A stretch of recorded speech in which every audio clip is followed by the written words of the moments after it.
Surrender. It's the greatest thing. Surrender is the greatest thing you'll ever do. Let it happen. Pick your bumper sticker and go with it. Whichever one. All the bumper stickers are true, whether they sound ridiculous or not. Pick one and run with it. That was Christopher Lee Falck, and this is the SHAIR Podcast.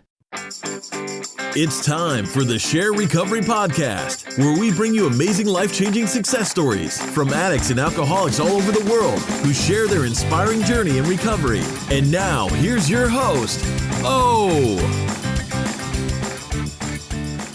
Hey everybody, welcome to another episode of the SHAIR Podcast, and today we have Christopher Lee Falck joining us on the show. Chris is a peer recovery specialist, the founder of Recovery Rings, and a very active member in the Facebook private group. He has dedicated his life to recovery and being of service.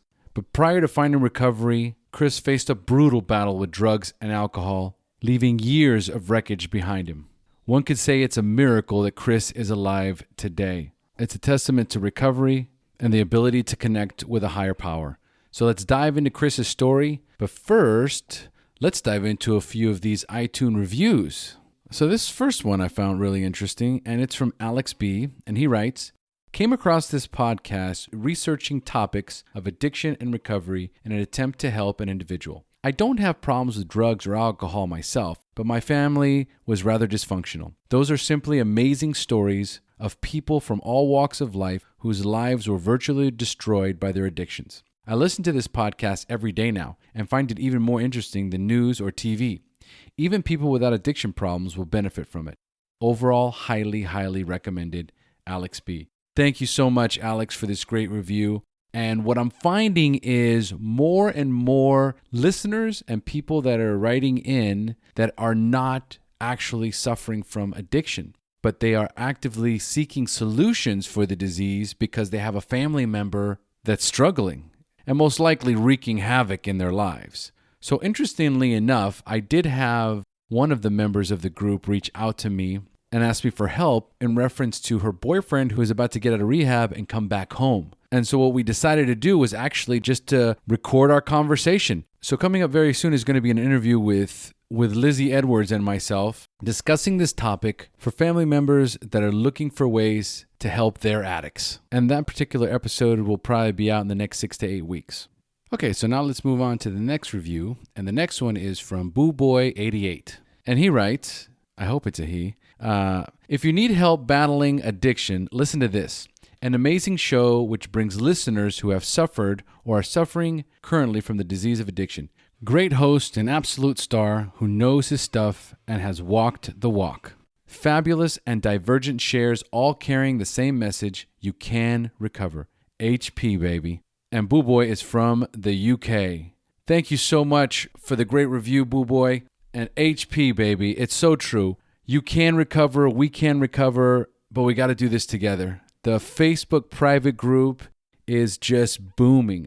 So much love, so much support. We're about to hit 2,000 members. We get new members every day now, and the participation is phenomenal. So if you haven't joined the Facebook private group, get in there. Again, it's private, so whatever you share in there, whatever feedback you get, whatever feedback you give is 100% private. No one from your personal Facebook group will see these posts. And that's why I created the group in the first place. So again, thanks for the amazing reviews. I'll be sharing more next week. And until then, let's dive into Chris's story. But first, if you have not yet rated and reviewed the SHAIR Podcast, please, one of the best ways to help support the show is to go to iTunes, leave us a 5-star rating and a review, and that helps catapult us up the ratings on iTunes, which will make it easier for more and more people to find the SHAIR Podcast. Now, in the past, many of you have asked, how can I help support the show? Well, I'm going to keep it simple for you. The first way is by donating via PayPal or Bitcoin. And of course, I want to thank all of our listeners who have been generously donating every month to the SHAIR Podcast. Make no mistake about it, you guys are making a huge difference. But again, we can always use more. And now you can even send us donations using Bitcoin. So if you go to the website, www.theshairpodcast.com, On the top right corner, there's a donate button. Click on that button and it'll take you to the page where you can donate either by PayPal or by Bitcoin. On a weekly basis, I have over 5,000 listeners every week who listen to the SHAIR Podcast.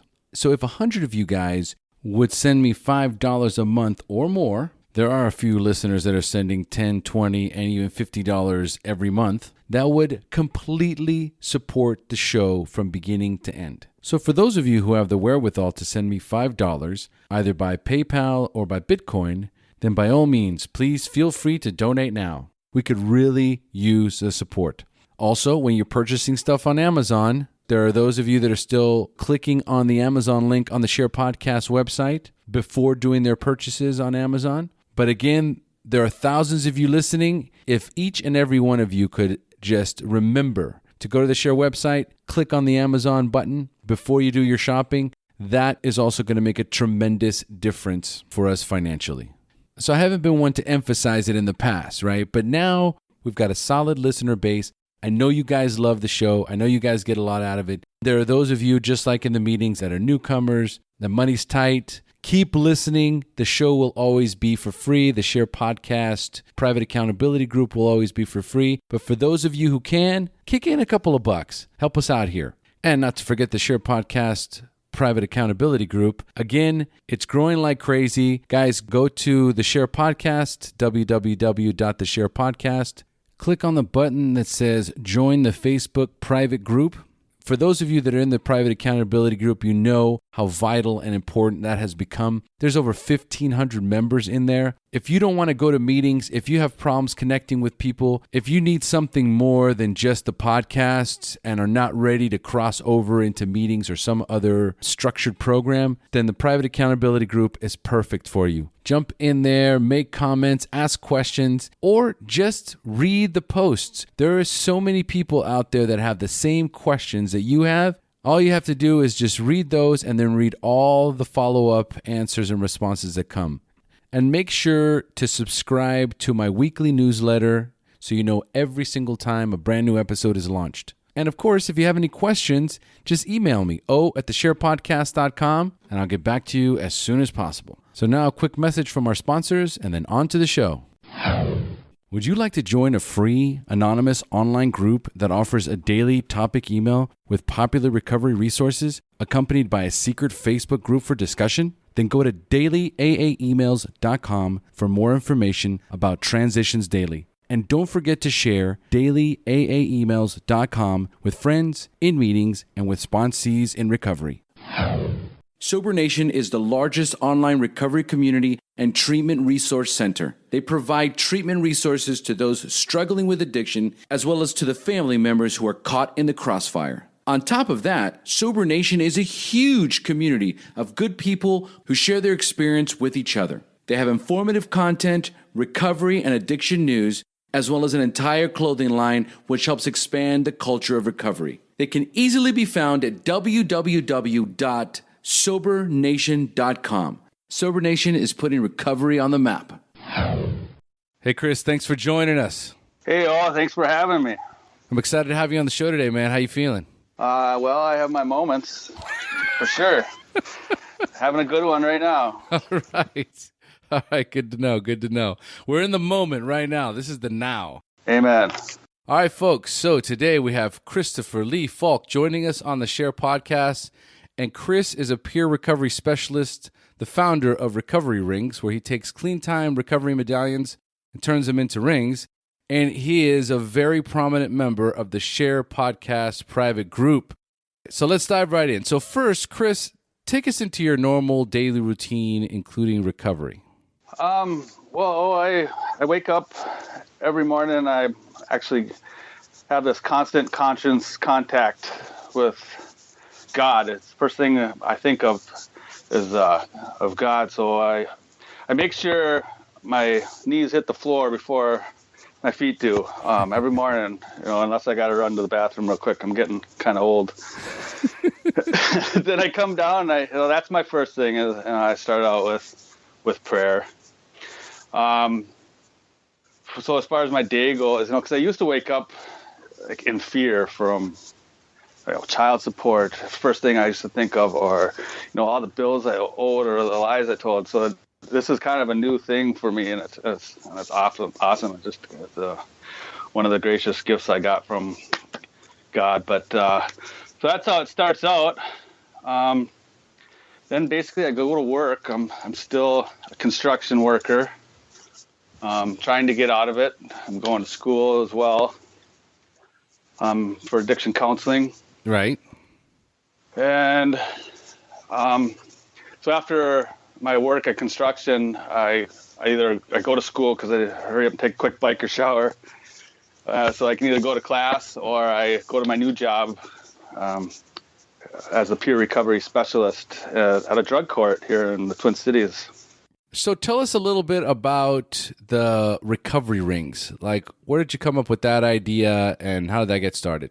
The recovery rings, it fell in my lap. I'm a bricklayer by trade, or a caulker, tuck pointer, cleaner. One day I seen this guy making a ring out of a silver Morgan dollar. They're pure silver, and he was beating it with a hammer and a mandrel, and I had my token on me, and I always lose my medallions, my AA medallions and my NA medallions. And I always thought, man, I need to figure out a way to make that ring. So, I Googled it. I looked, and I finally did find some guy in Vancouver that had one for sale on Etsy. So I kind of looked into him, and I actually bought one, and so did my fiance Sarah. But she did it without telling me, and she was going to do it for a surprise. And she wasn't very happy with me when mine came in the mail before hers, but yeah, that's kind of how it started, and I just liked it.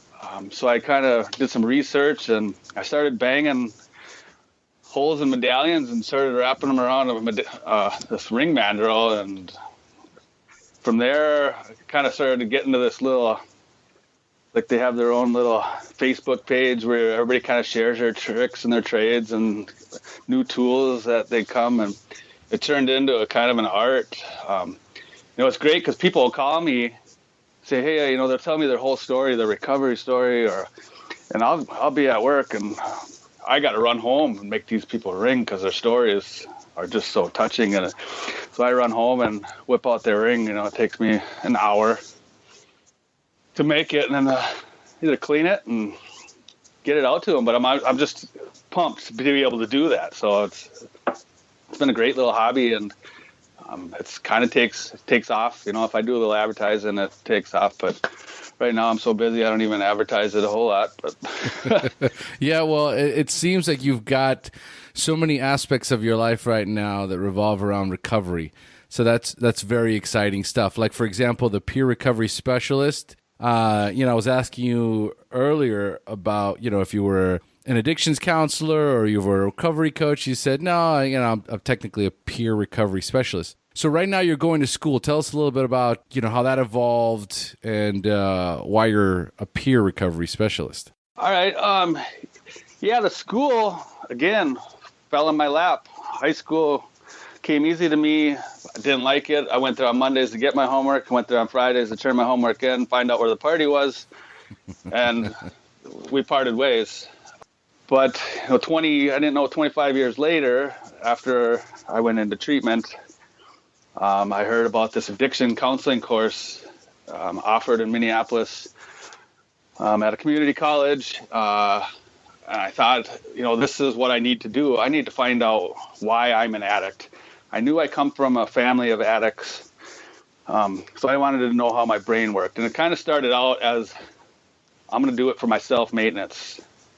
And as I did more schooling, I found out I didn't know as much as I thought I did. When I was a drunk, I knew everything. and I started school, the more I learned, the more I needed to learn. And so then it took off into, I told my counselor at treatment that I was going to take his job. And me being a stubborn addict, I kept at it at school. But now the school is, I did as much as I could at that community college, and now I've moved on to a bigger state university. And it's life-changing. It's completely different. Now I'm actually working on the master's part of it. I haven't done none of my practicums in order to get my associate's degree, my bachelor's degree. So I just skipped them because I'm going to get it all at the same time at the end. There's no reason for me to give up my construction job and my clients until I'm ready to go all in. Because Minnesota's got some good tradition of treatments, and this peer recovery specialist thing is great, but the money difference. I got 6 kids. I got to feed them. 6 kids? 6. Wow, man. Okay, now I understand. Holy moly, that keeps you busy. For sure. So now I've started on the master's part of the program, and as of right now, my grades are still, I don't have 4.0 anymore. I lost that last semester, but I'm still 3.8. So I'm doing good enough I'm getting scholarships for the school, and I'm going to keep on going. As I wanted the doctorate because you can't make no money until you write the book. And if you don't have doctor behind your name, not that I'll ever write a book, but, I got you. So there's you have some big lofty goals as far as where you want to go with this. For sure. A book could be one thing, but ultimately, what's the title you're looking to acquire? There's no title that I'm looking to acquire.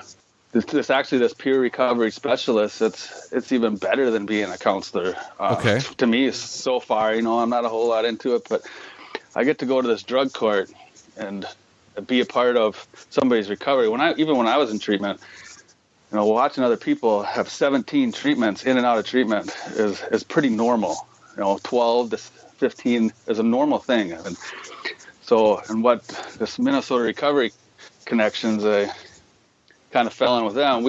They taught me to do this.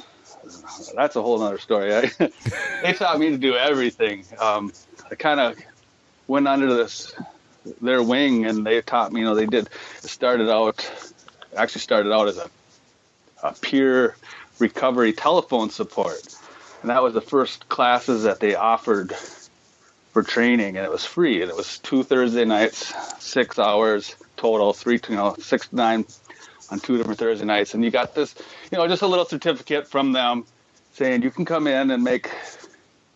They have a phone bank, and people sign up to receive a phone call. So that's kind of how it all started there, and then from that. The second stage is kind of this outreach, which we go around to treatment centers, and I get to speak, let them know what Minnesota Recovery Connection is all about. I get to go to sober homes. I get to go to jails. It's all everything to do with recovery. It's all day, every day with me. Awesome. I love it.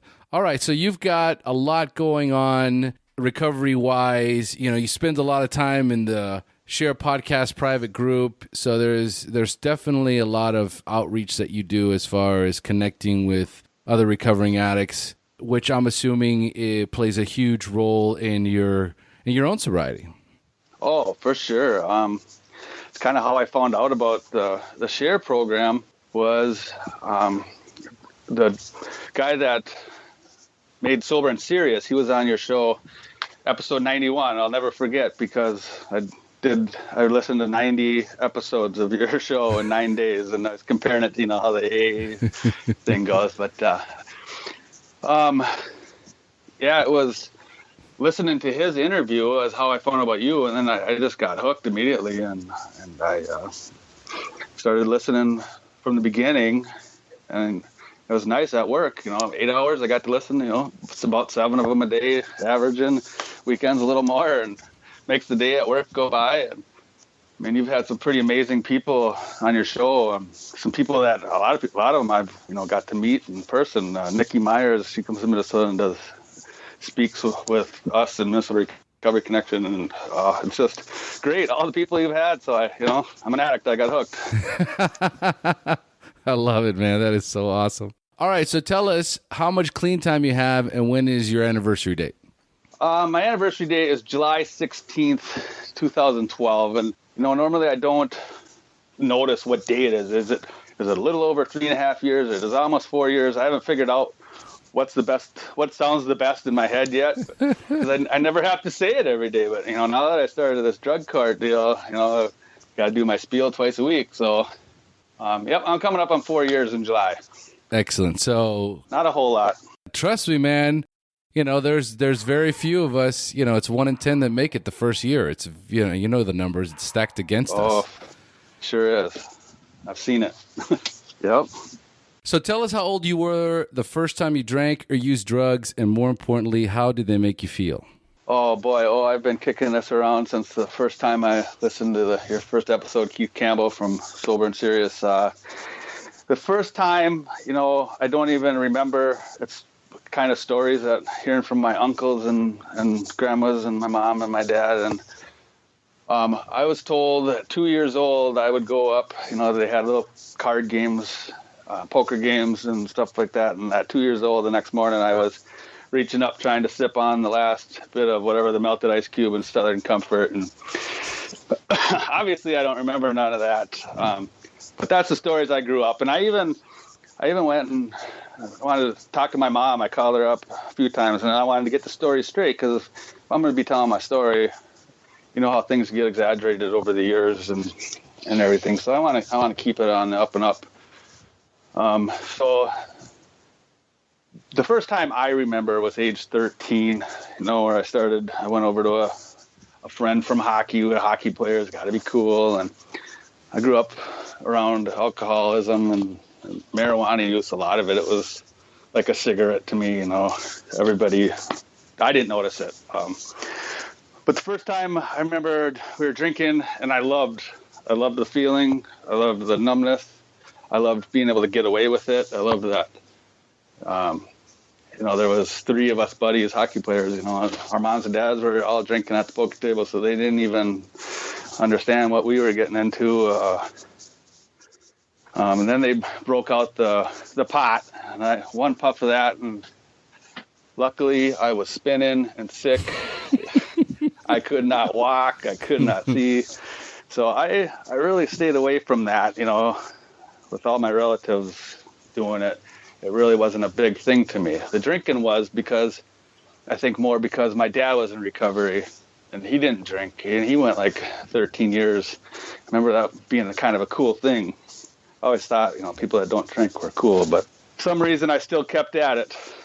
So your dad is in recovery? Yeah, my dad's got 5 brothers. All 4 of the 5 were alcoholics or used marijuana, you know, or addicts in some way. Right. They're all pretty much all in recovery now. That's my grandpa awesome. was in recovery. Yeah, I mean, growing up, to me, we have this old AA mansion downtown Minneapolis that's called 2218, and I remember going there, and it was a treat as a kid. You know, they'd have like little carnivals, and I'm still scared of clowns today because, you know, the clowns there had 1 tooth. And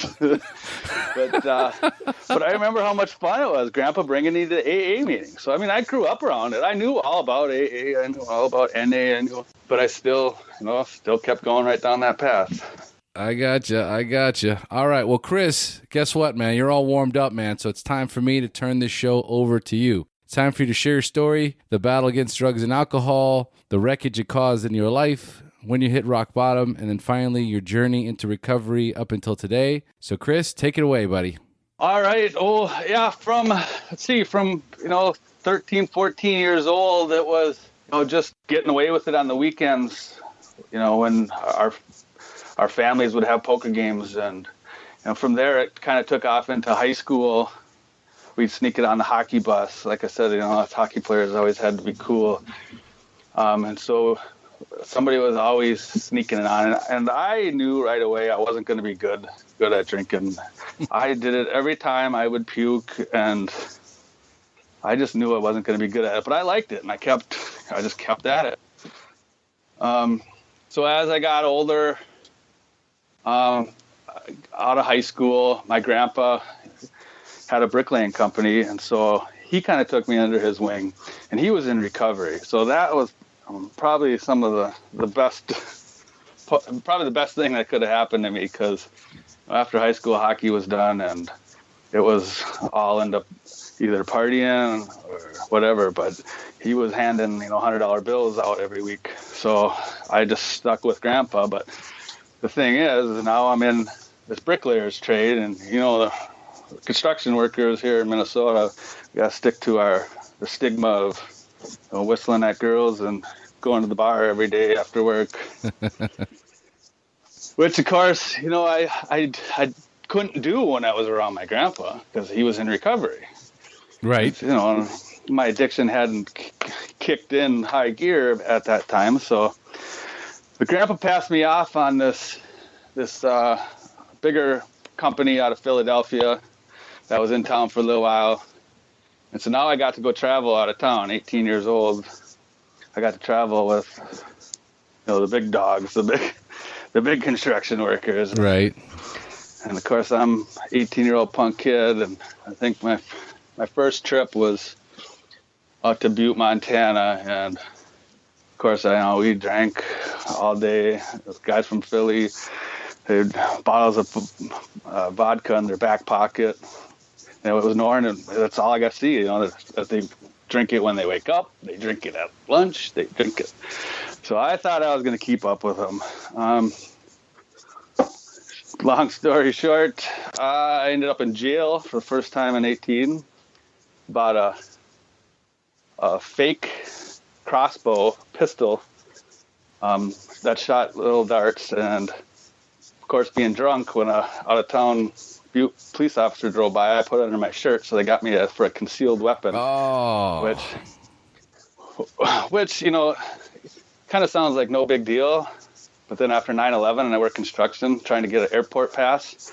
I'm a superintendent of the job, and I have to have my laborers show me around because I still have this charge showing up. It still haunts me to this day. Oh, wow.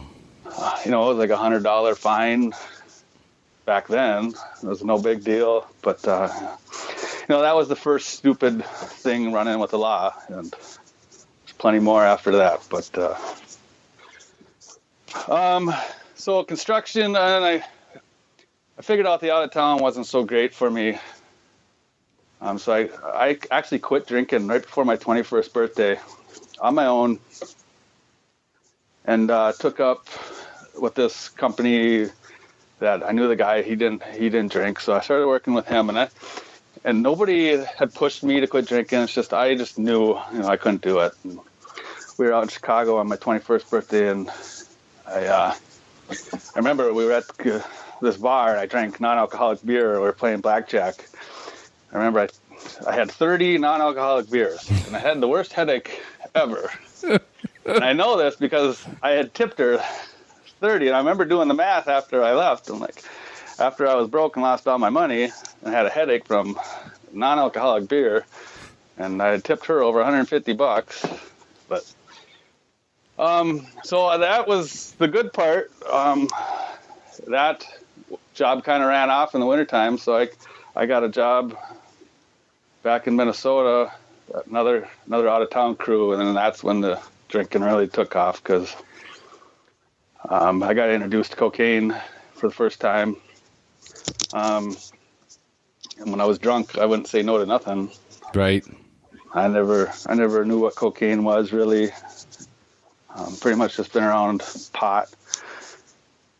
The cocaine, that was like heaven. It sobered me up, or I thought I was sober. It was like, wow, I can drink all over again. And I remember the first time I did it, I just got married.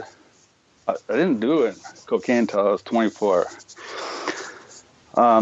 Just got married, had a kid, and I'm over at this guy's house that I'm trying to impress. Drunk after work on a Friday, and he showed me the cocaine, and I did it. And, a whole week, or I was over at just me, him, and his wife. We sat there, and I kept telling him, I'd do a line after a line after a line. I kept telling him, I go, I don't even know why you do this stuff. It's not even any good. It's kind of stupid because you get drunk, then you get sober, and you get drunk, and you get sober. And I'll never forget this. He looked right at me. He says, "Chris, it's Sunday. Go home." we have to work tomorrow. 3 days had gone by. Friday after work. And now it's Sunday. I did not realize. I'll never forget that. And from there, it was on. I got back to my buddies, and we had like softball tournaments, played softball every night of the week, just to have an excuse to get out and drink, basically. Right. All of a sudden, my buddies, I kind of showing them hitting around, and all of a sudden they're like, Chris, we've been doing cocaine the whole time. We just thought you were against it, so we've always been hiding it. I mean, I'm talking 50 buddies are all doing this, all already doing it. They've been doing it since high school, but they just thought I was against it. I'm like, you got to be kidding me. So me working out of town and working out of all these other states, I bring them, bring them back even better stuff. So it was on for a good 10 years, just drinking and cocaine, basically.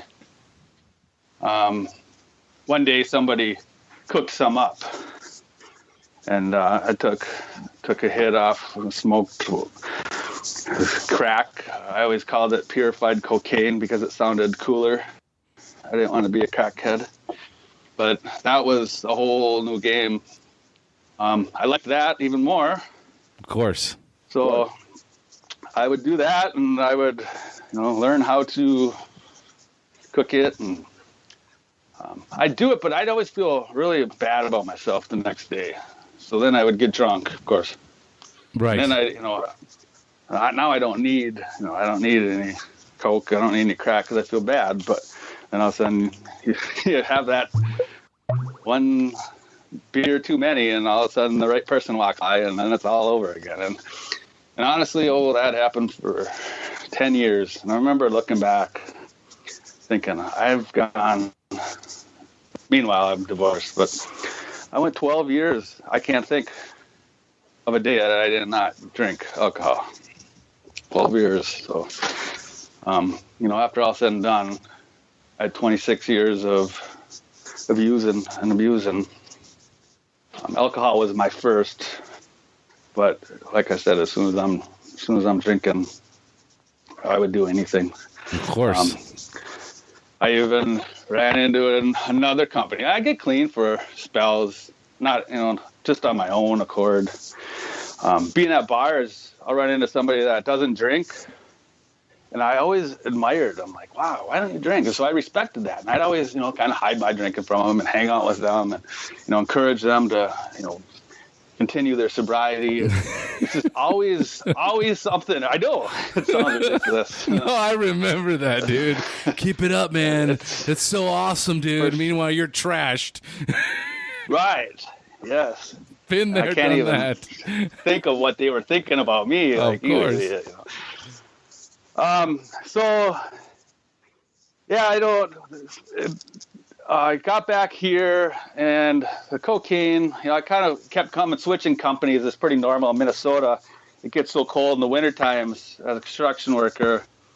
Usually we go south or Vegas in the winter or San Diego in the winter. They're nice kind of places for an addict to end up for that 3 months, making $3,000, $5,000 a week.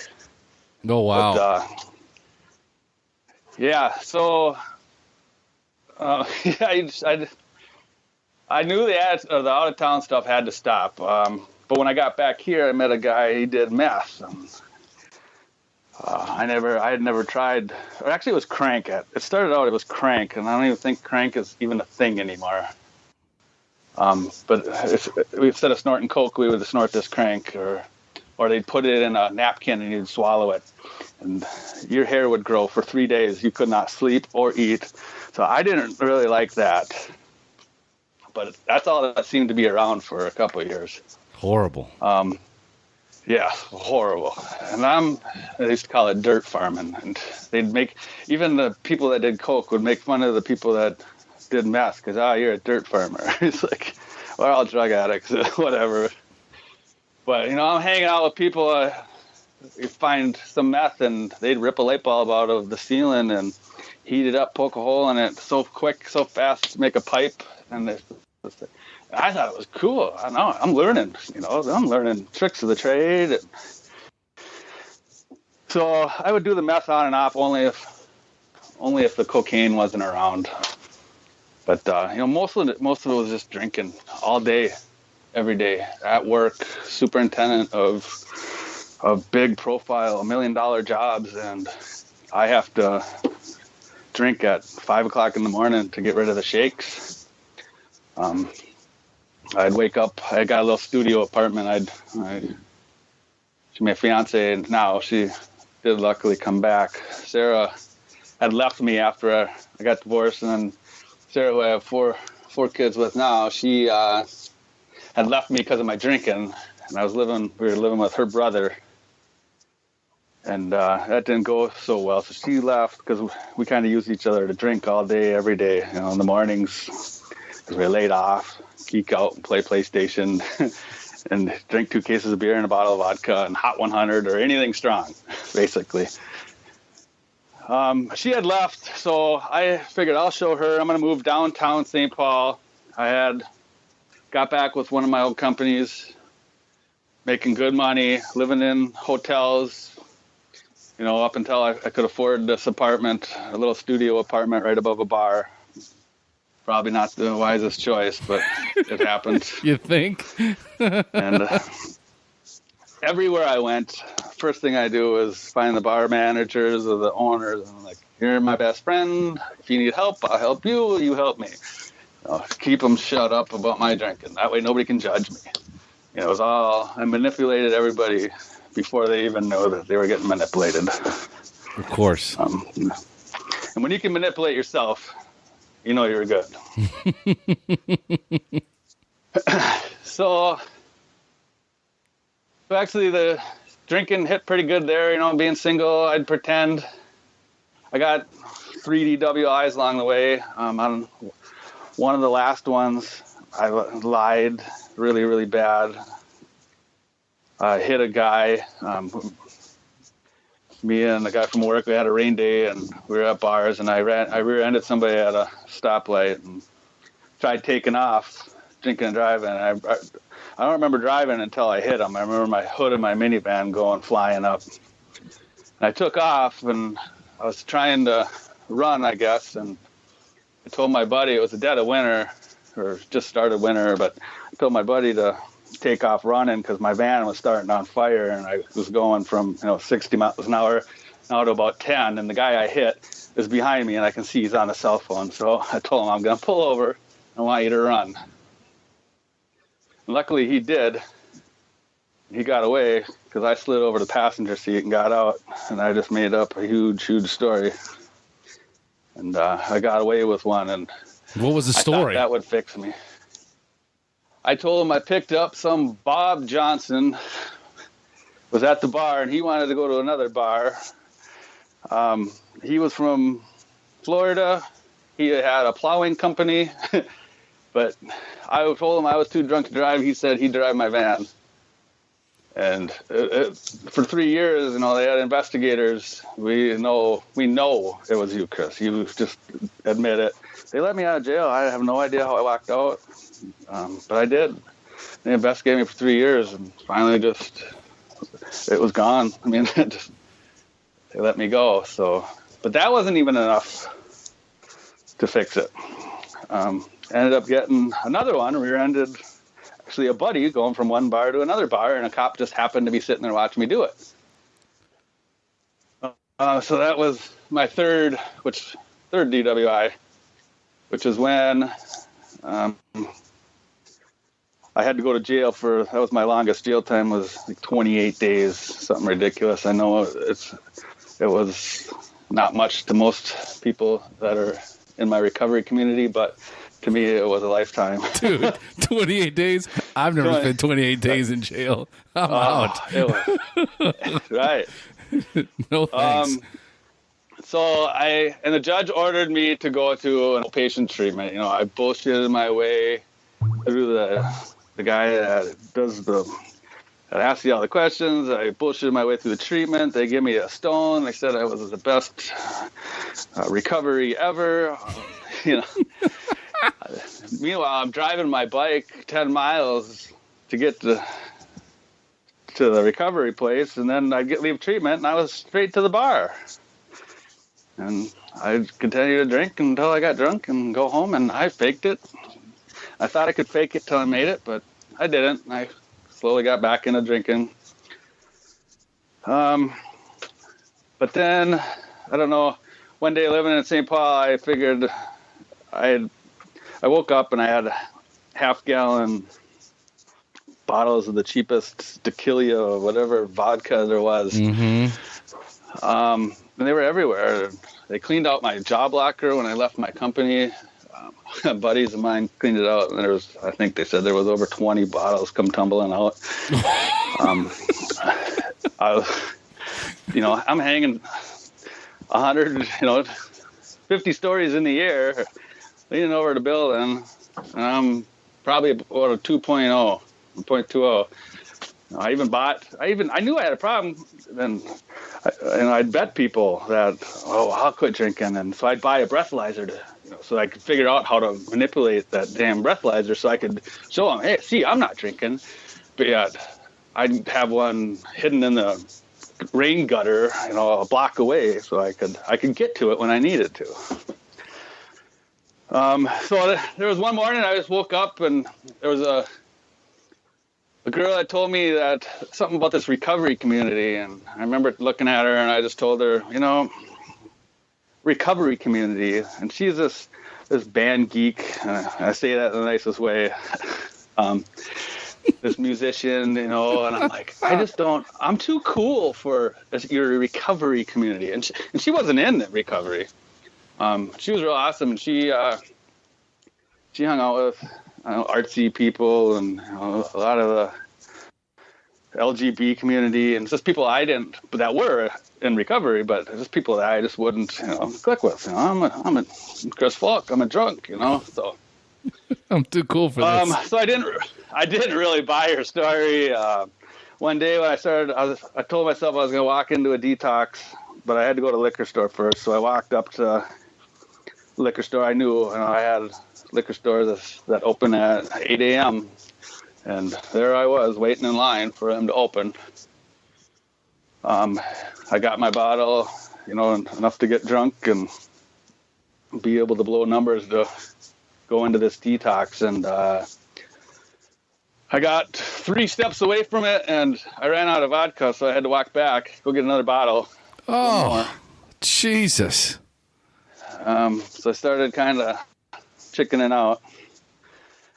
This time I only got like a half a pint, but it was still 100 proof vodka. I mean, I had to have the strong stuff. It was no use of drinking the watered down. No, of course not. But so now that that's kicking in, I'm trying to second guess myself into getting into the detox. As a matter of fact, I got lost walking around downtown St. Paul.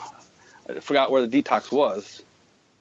So I called that one girl and I said, remember that recovery community you were talking about? I told her what street I was on. She come flying by, picked me up.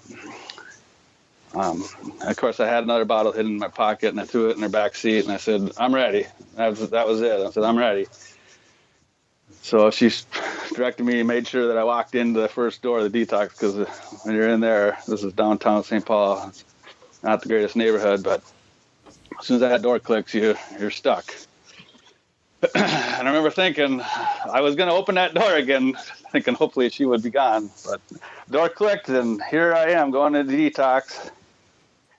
I only blew like a 0.37, which was enough to get to stay there for 4 nights. And I just told them, I was open and honest. I said, this time, I'm going to be honest with everybody. And this lady is asking me the questions about my using, and I told her everything, which was hard for me to do, because usually, you got to hide it because you don't want to tell them everything. Of course. But I told it like I needed it, and I told her, I want to go to treatment. I want to take that pill, and do my 28 days and come out and go back to work and do my life. And she laughed. there's no pill, evidently, and 28 days wasn't going to quite cut it for me. She told me that if I wasn't willing to give up 2 years of my life, quit my job, quit everything, that I was hopeless case. And, I was already having health problems. The pancreas is acting up, and but when she said 2 years, quit my job, I had a pretty decent job, being the boss and everything. That 2 years really, really sank home. And all I could think about was, my oldest boy was 17 at the time, because I had to do it for him, because he had finally asked me one time, when you got to quit drinking. Showing up to his football and baseball drunk, I'd have to go sit out in the outfield. He was finally catching on why I'm out there by myself, Yeah. So that was tough. So the 2 year thing really hit home, and that one registered. And I think that was my surrender. And I remember feeling the weight go off, and I said, I'm going to do everything you say. And I told this lady, I've actually gone back looking for her, because, I owe her a little bit of a thanks, but she told me she'd find me a bed, and it was hard. All of a sudden, she kept me as long as I could. It was like on to day 5, and I was still all gung-ho, I'm doing this. And she says, the good news is I finally found you a bed. The bad news is it's not till tomorrow, and we have to release you today. And I told her, I'm going to drink. I know I will. She goes, that's okay if you do, kind of.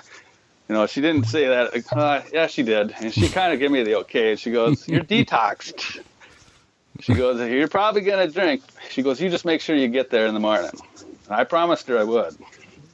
And she just looked deep into her eyes, and she looked deep in my eyes, and there was no getting out of it. And that's kind of the day that the stubborn addict took over, and I just reversed roles and used my powers of being an addict for the good instead of the bad, because there's some good qualities that addicts have. Absolutely.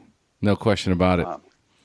When I walked in that treatment door, I think another big thing that helped was there was a guy that looked at me, shook my hand as I'm walking in, nervous, still drunk from the night before. Not too bad though. I did pretty good. I think I was 0.10. I functioned at a 2.20 all day, every day at work. So you had a mild buzz going. Right. That's enough to function. But I remember when he said, you're in the right spot. Yeah. I looked at him, I'm like, you know what? I really am.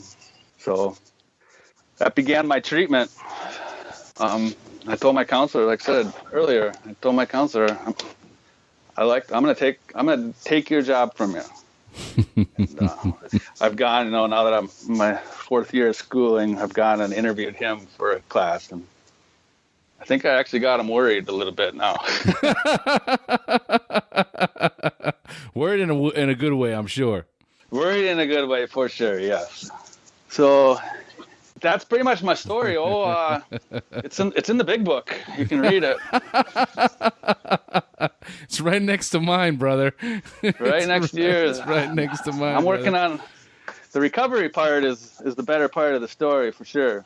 Well, let's dive into that. I'll tell you this much. I wish more people. It's tough because I know a lot of people, especially in the recovery community, want to soft sell what exactly is that you're about to embark upon, because nobody wants to tell somebody that they're going to be 2 years of their life is going to have to be dedicated to recovery. Right. Because most people are like, fuck this, I'm out of here. 2 years, I'll do it for 28 days. I remember you probably heard the episode of the kid that I was trying to get him into a rehab center. And when he found out he was going to be there for 90 days, he flipped out.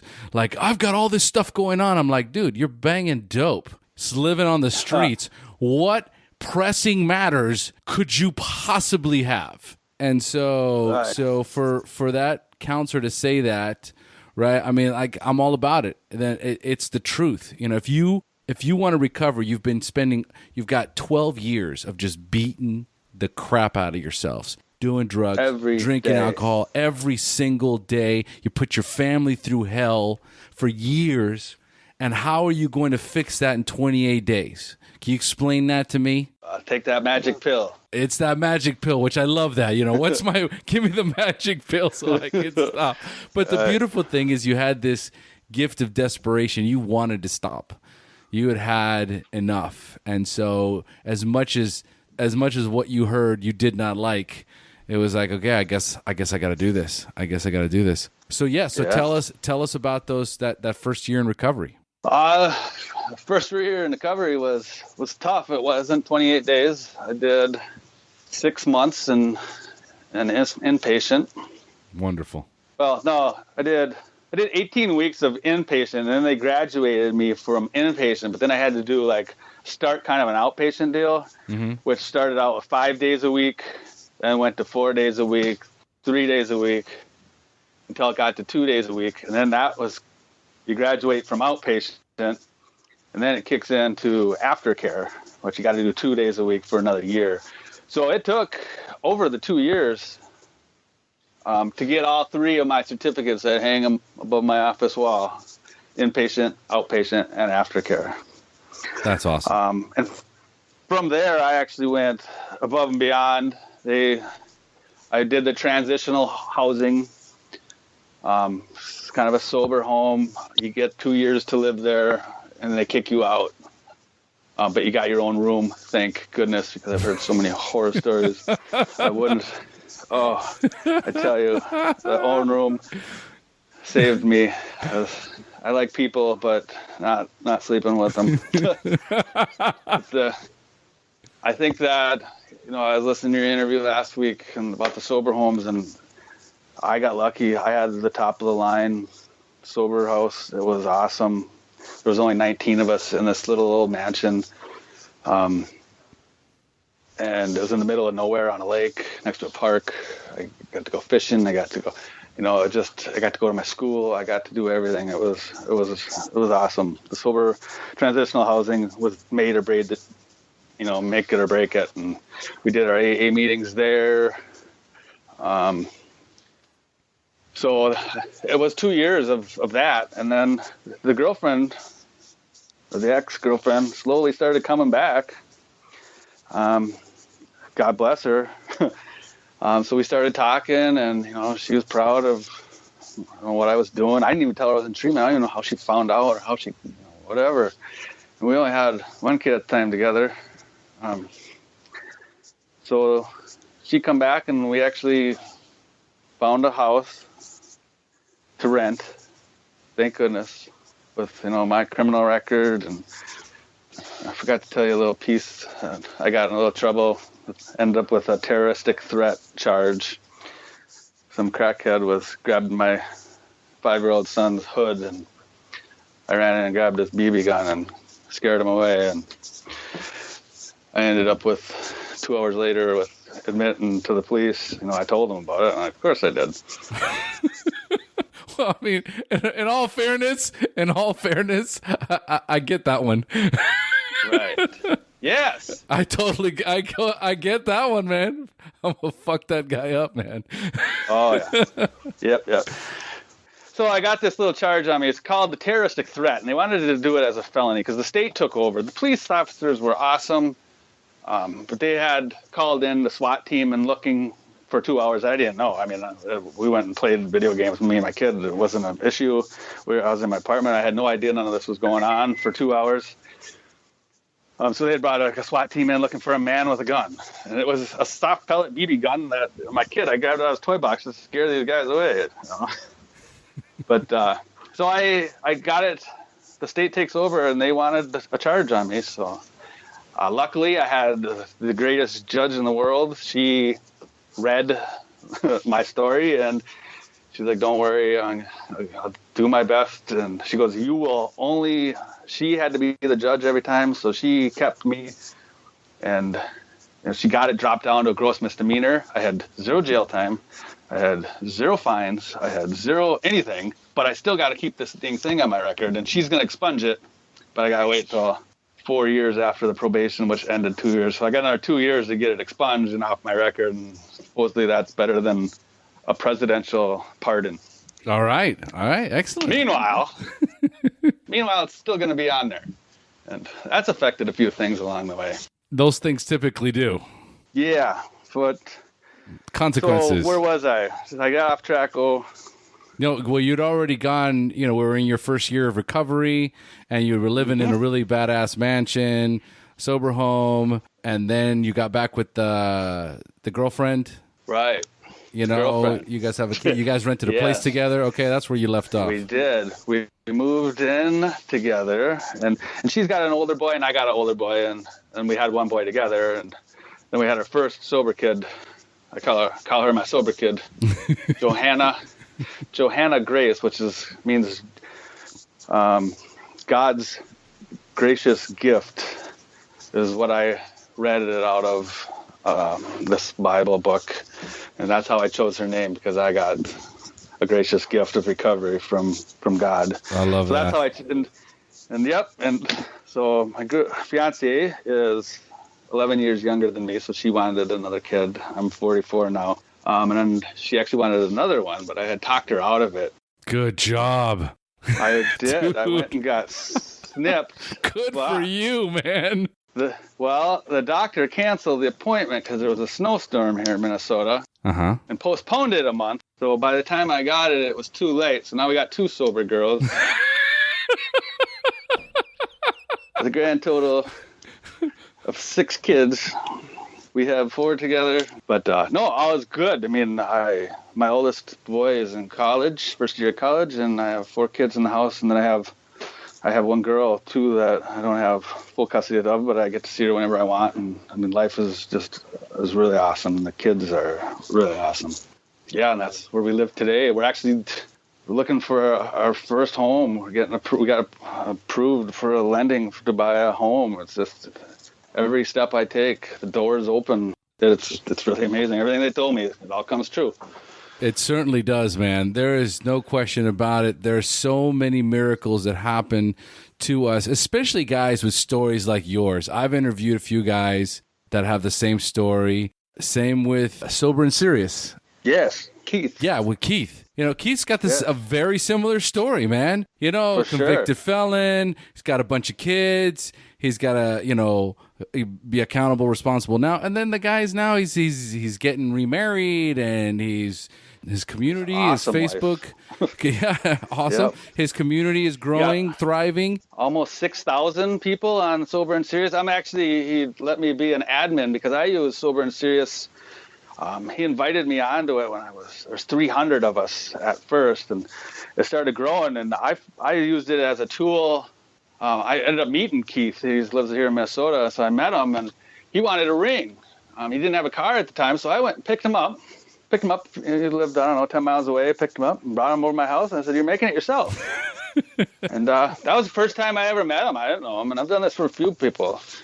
I don't know if he's a killer or what, and I had to make sure the kids are in the house, and everything's safe, but him and I kicked it off great, and so I kind of knew him, and that Sober and Serious, he lets me do the admin thing so that I can use it to advertise for my Walk for Recovery. We do a huge Walk for Recovery in Minnesota, and we're for 10 years, and so we have our team name is Sober and Serious, and I made up T-shirts and everything, and Keith is great, and that's why, like I said, that's how I got put on to you. That's amazing. For sure.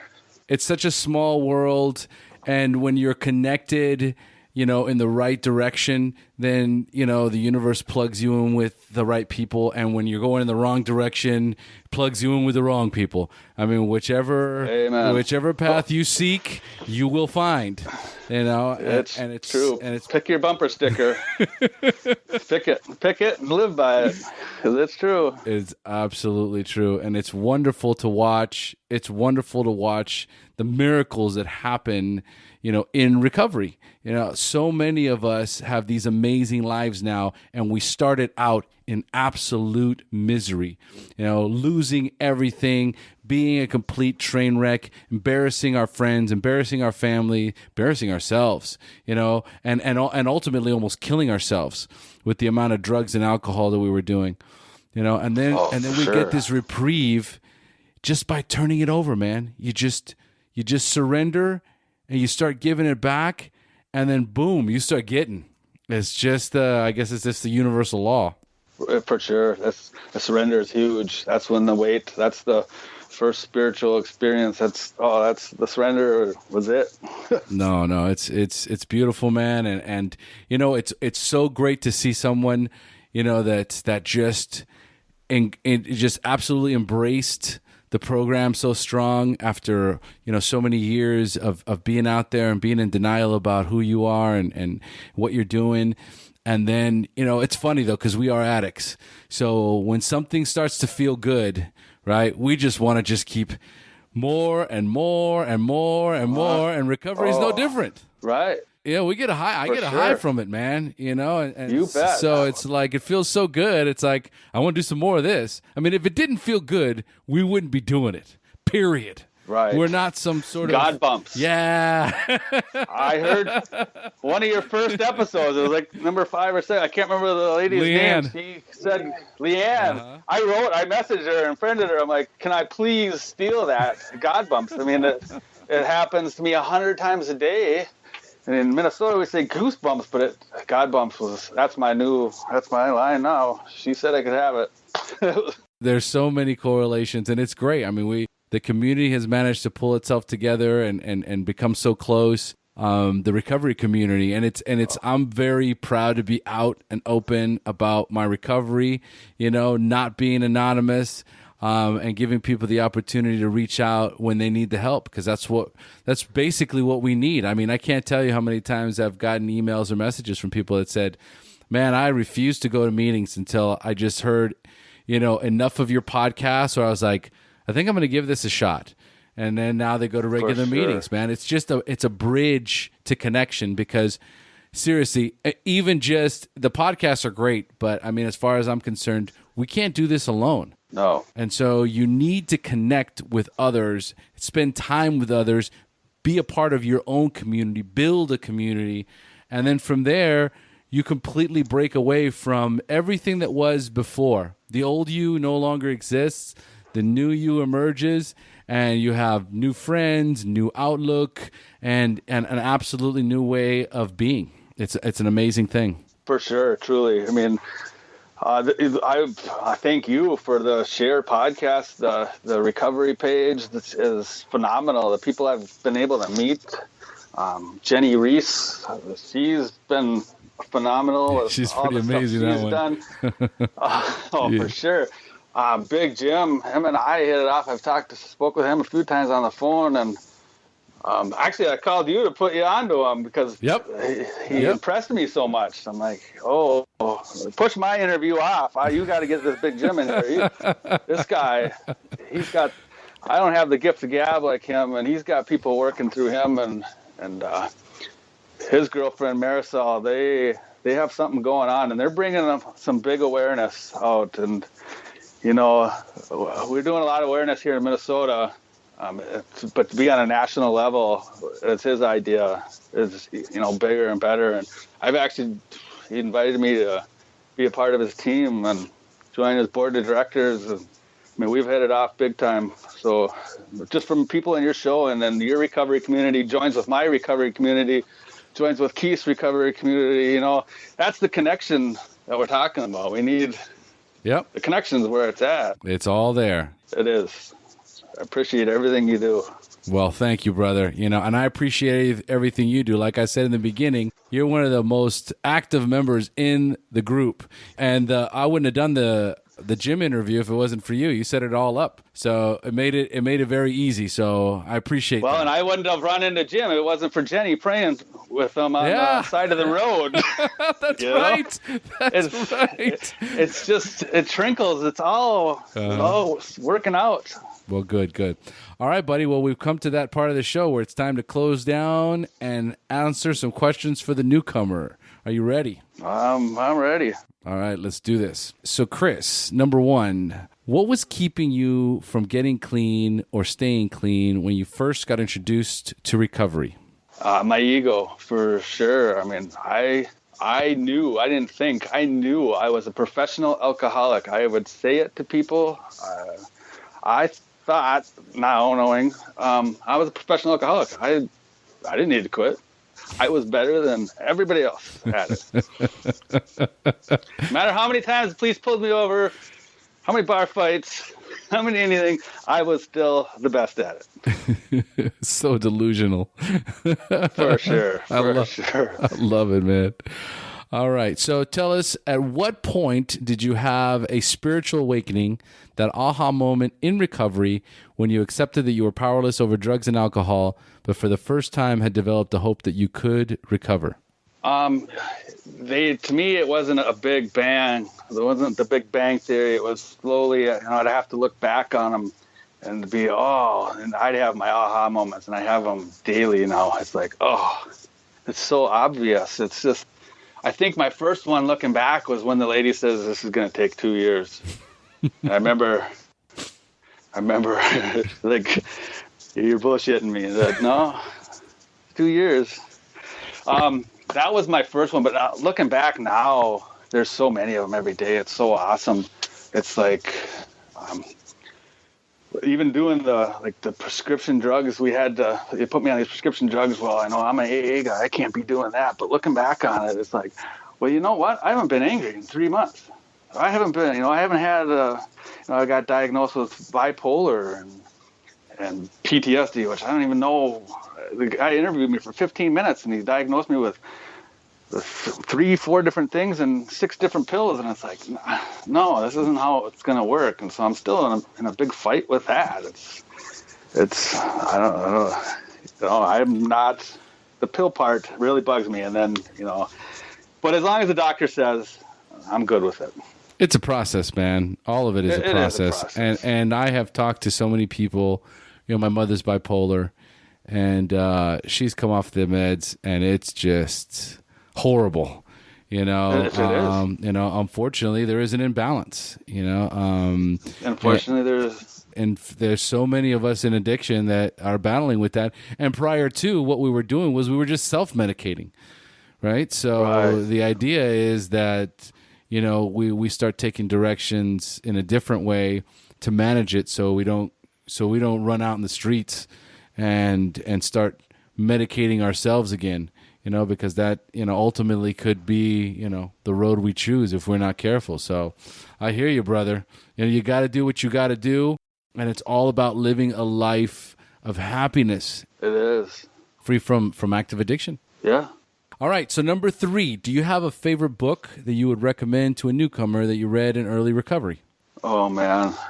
I have so many. I'm an Audible addict now. I'm an Audible junkie.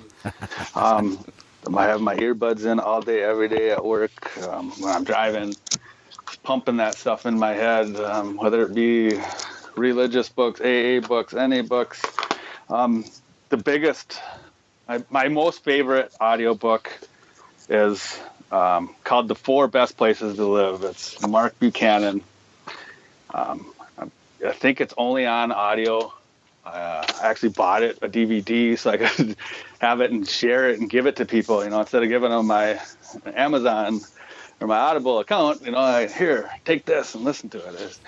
And it's just the 4 best places to live in God's eye, instead of Fortune magazine, where's the best places to live in God's eye? And it teaches you how to pray. It teaches you expectancy, and it's great. I listen to it once a month. What's the name of it again? It's called The 4 Best Places to Live by Mark Buchanan. Beautiful. It's just a great book. Otherwise, every book that everybody's ever said on your show, I have downloaded on my Audible. I'm telling you. It does help, man. It makes such a difference. And when you can listen to, recovery related material, or listen to audiobooks, or whatever the case may be, you're feeding your mind, man. And it's it's helping you, the more you can cram in there, in a day, the better you are, right? You'll get you'll get little nuggets here and there. And that's really what it's all about. You pick up one thing every day, and you have 365 new things at the end of the year. So I feel you. Well, Think and Grow Rich. I just got done with that one yesterday, because I heard you guys talking about it. The Alchemist. Yep. Breathing underwater. I mean, there's just so many. I don't know. Like I said, I got a new addiction, and it's Audible. And I always thought when it first came out, I'm like, who the heck is going to pay money for an Audible book? This business, yeah, I know. I said, this business is going to go out of business so fast. No, I got my prescription. I'm in.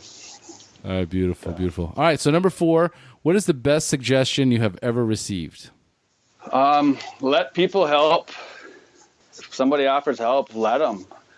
You know, work in construction, I work on skyscrapers, but every now and then we get to work on usually more wealthier homes and famous people. But I remember this little old lady come out, and it was a hot day, and I'm out working, and she brought out this tray of about 10 iced teas with a pitcher and ice and everything.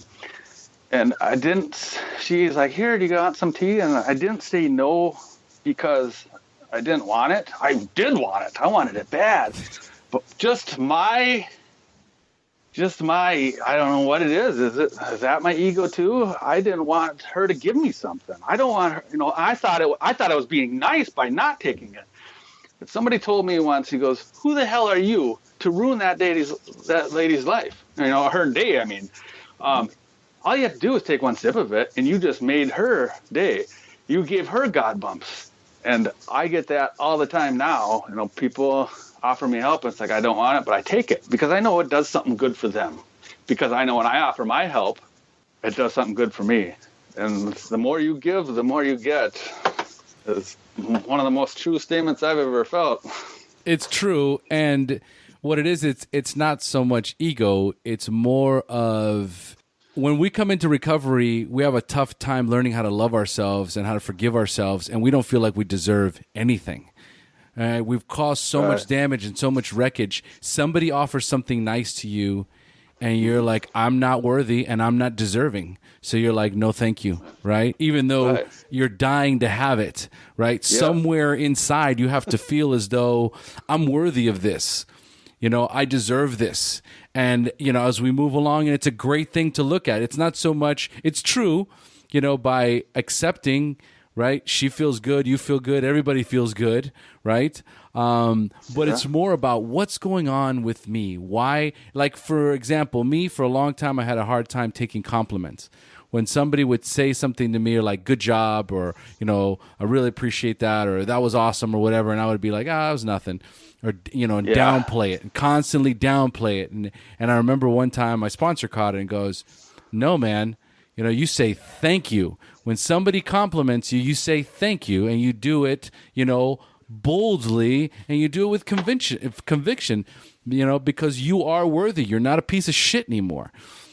So that is what weighs into the whole aspect of, not being able to accept goodness into your life is because you just simply don't feel as though you deserve it. And that's something that, once you hear it one time, you're like, wait a minute, I am deserving. And it just, the next time somebody offers you something, you'll feel a little twinge, but you'll say yes. Yeah, no, I know. And you just reminded me, I did it today. I said, oh, you look nice today. He's like, yeah, no, what, are you a drunk? I always got a smart ass comment. I like being a smart ass yet and having fun. I'm still, the alcohol says, I was told in school that your brain development slows down. Well, my brain's still 14 years old at times. And it's learning. For sure. Yep. Arrested development, my friend. Arrested development. That time that you pick up and you ran for 12 years, that's all like one day. Right. It's true. It's true. Oh, I mean, my story is a lot longer, and I jump around. It's just, there's so much in there. I don't even remember. And that's one of the reasons I told my mom, I want to sit down and talk to you before I do this. So it's all good. It's working out. Absolutely. And the thing is, man, everybody has a story. And the way that Keith's story resonated with you is different than, for example, Bob Apple's resonates with somebody else, or with, that's why there's so many people on the show, because different people connect with different stories, and yours has so many of the same facets as a few of the other guests. It's always nice to be able to be reminded that you're not alone. It's a wonderful thing to always be reminded, man, I'm not alone. This guy's going through exact same stuff I went through. And it's a wonderful feeling. It is, truly. All right, so number 5, if you could give a newcomer only one suggestion, what would it be? Surrender. That's it. Surrender. It's the greatest thing. Surrender is the greatest thing you'll ever do. Let it happen. Pick your bumper sticker and go with it. Whichever one. All the bumper stickers are true, whether they sound ridiculous or not. Pick one and run with it. Surrender to win, my friend. Surrender to win. Amen. That's what they say. All right, Chris, thank you so much for joining us, man. Thank you all. This has been awesome, man. I'm so glad we're finally able to make this happen. Right on. That's all right.